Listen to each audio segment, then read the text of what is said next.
कहना चाहता हूँ कि उसमें हर चीज़ का निदान अवेलेबल है, लेकिन जैसे आप बीज डालते हैं, गुड़ाई निदाई करते हैं, फसल पकती है, फसल को काटा जाता है, ऐसे ही इस प्रक्रिया में जब वो चीज़ अपनी परिपक्वता पे पहुंचेगी तो ये देश ही बदल जाएगा।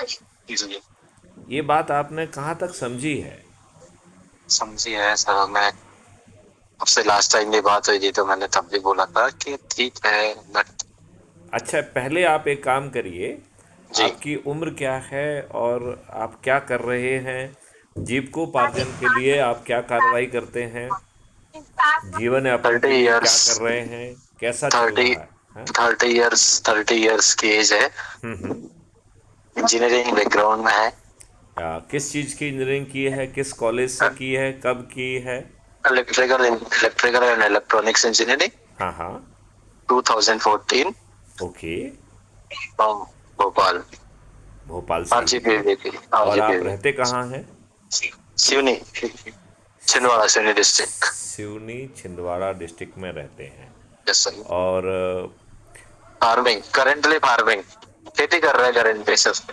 खेती कर रहे हैं तो आपने इंजीनियरिंग का फ़ायदा लेने की कोशिश नहीं की है, आपने कोई जॉब नहीं किया है? जी सर की है जी। और उसे छोड़ दिया है? नहीं, जॉब मतलब मैंने समय जॉब नहीं मिली, उसके लिए सबसे कुछ कारण थे, बट उसके बाद मैंने पीएससी के लिए तैयारी भी करी अपने से, स्टेट पीएससी की भी। ओके। वहाँ भी मतलब, हाँ, वहाँ भी कुछ ज्यादा सफलता नहीं मिली। ओके।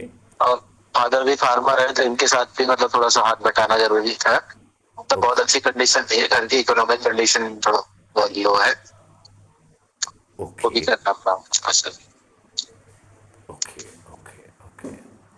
कुछ तो चीज के फॉर्म भी डाले थे, हाँ, मतलब प्रिपरेशन अभी भी तैयारी है, बट फॉर्म डाले 2-3 साल हो गए, अभी तक कुछ एग्जाम वगैरह नहीं हुआ है, पेंडिंग में है, तो चल रहा है जो कुछ ढंग से चल रहा है। साथ में जीवों का बात के लिए यही चल रहा है, खेती। ओके। ओके। ओके।